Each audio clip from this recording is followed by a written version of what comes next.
Quarters in all quarters. All hands man your battle stations. Set material conditions even throughout the ship. Make secret reports to DTC.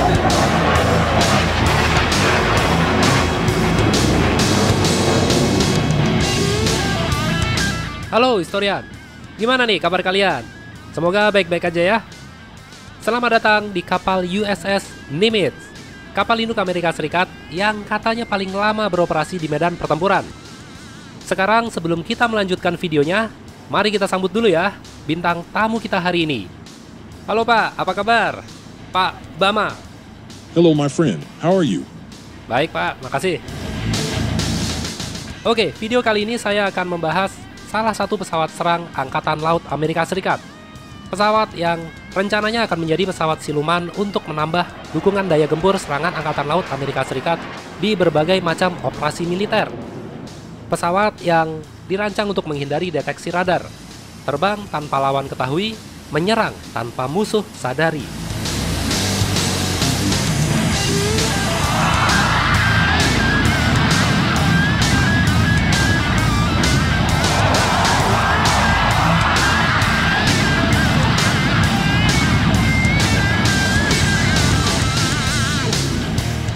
Meskipun proyek ini dibatalkan karena ada beberapa alasan ya, nanti saya ceritain. Tapi cukup menarik untuk dibahas. Ya, inilah dia, pesawat serang jarak jauh Angkatan Laut Amerika Serikat. Namanya adalah A-12 Avenger 2.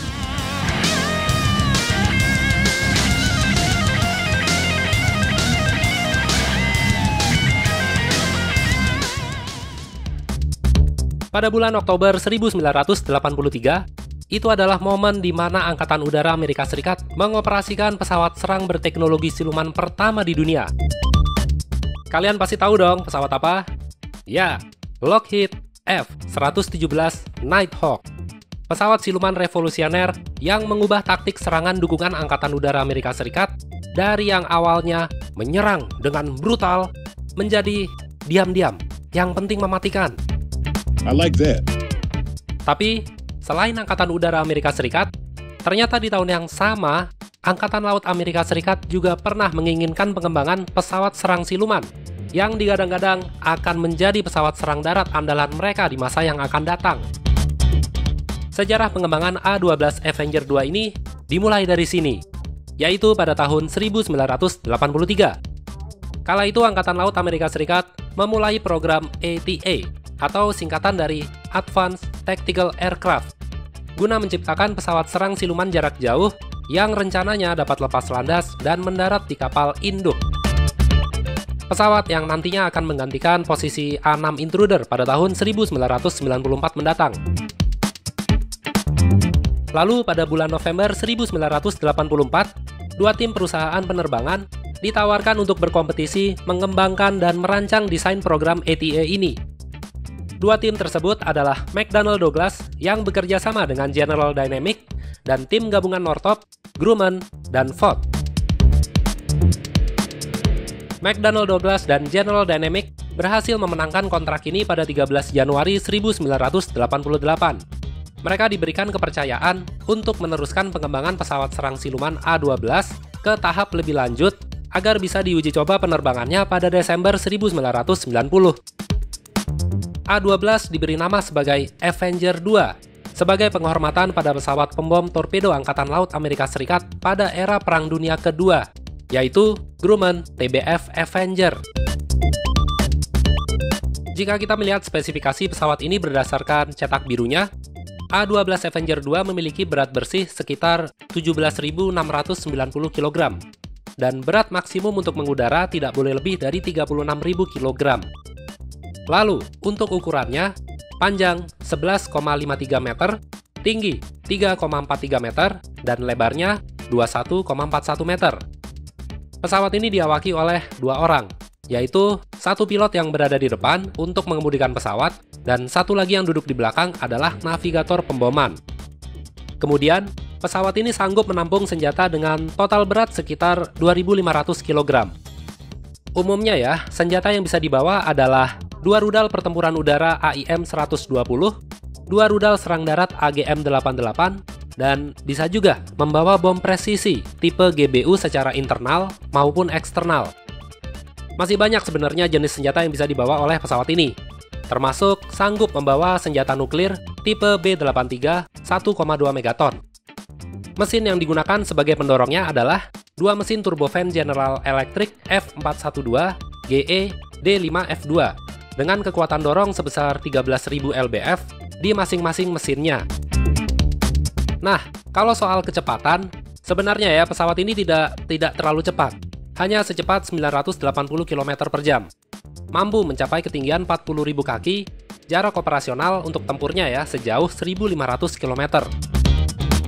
Jika kita bandingkan ukuran A12 dengan F-14 Tomcat atau A6 Intruder, sebenarnya A12 dapat lebih menghemat ruang di dalam hanggar kapal induk. Lebar sayapnya itu hampir sama dengan F-14, dan kalau sayapnya dilipat, lebarnya hampir sama dengan A6, tapi memiliki panjang yang lebih pendek daripada keduanya. Dari spesifikasinya, prospek pesawat ini sebenarnya cukup menjanjikan. Awalnya Angkatan Laut itu berencana membeli sebanyak 620 unit, pihak marinir 238 unit, dan Angkatan Udara juga memiliki minat memesan sebanyak 400 unit untuk rencana menggantikan F-111 Aardvark.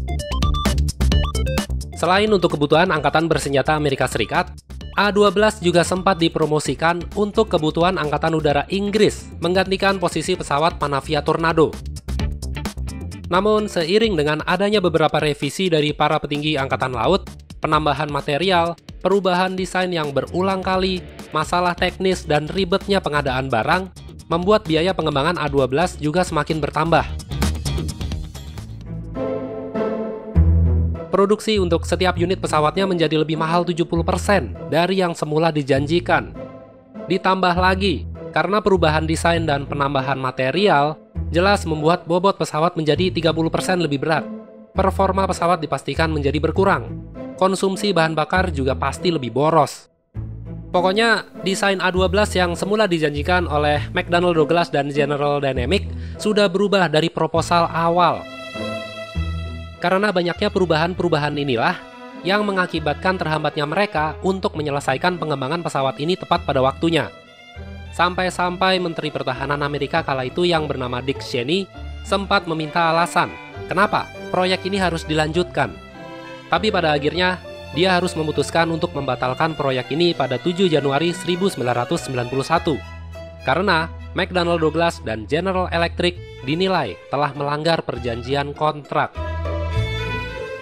Selain dibatalkan, mereka juga diwajibkan untuk mengembalikan sebagian besar dana $2 miliar yang telah diberikan oleh Angkatan Laut Amerika Serikat untuk pengembangan A-12.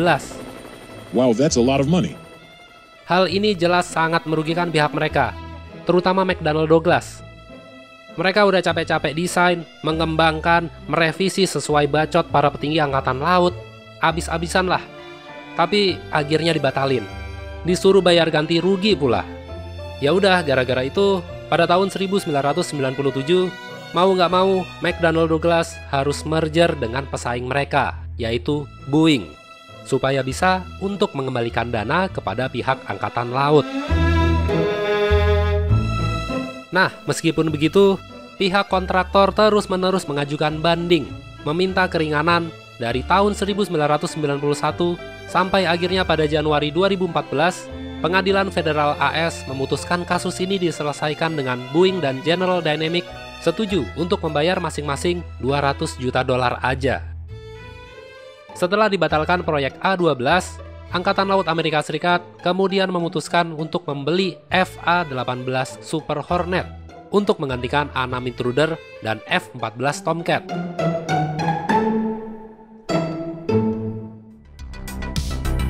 A-12 Avenger 2 yang dahulunya digadang-gadang akan menjadi pesawat serang siluman andalan Angkatan Laut Amerika Serikat, sekarang hanya tinggal sebatas harapan yang terlupakan. Selama awal hingga akhir pengembangannya, A-12 tidak pernah diproduksi satu unit pun. Yang ada hanyalah satu mock-up yang kini berada di Fort Worth Aviation Museum di Texas, Amerika Serikat. Meskipun begitu, andai aja A-12 nggak dibatalin, maksudnya tetap dilanjutin hingga ke tahap produksi, nggak nutup kemungkinan Angkatan Laut Amerika Serikat akan memiliki kemampuan serang yang lebih kuat di segala macam operasi militer. Coba kalian bayangin ya, di era tahun 90-an, Angkatan Udara Amerika Serikat yang udah memiliki F-117 Nighthawk, ditambah Angkatan Laut benar-benar memakai A-12 Avenger 2. Terus ada lagi Angkatan Darat yang meneruskan produksi RAH-66 Comanche. Yang ketiganya itu memiliki teknologi siluman. Bener-bener deh, menjadi ancaman besar banget itu bagi musuh-musuh Amerika Serikat. Oke, jadi begitulah sejarah bagaimana dulu pihak Angkatan Laut Amerika Serikat berusaha mengembangkan A-12 Avenger 2 yang diharapkan menjadi pesawat serang andalan mereka.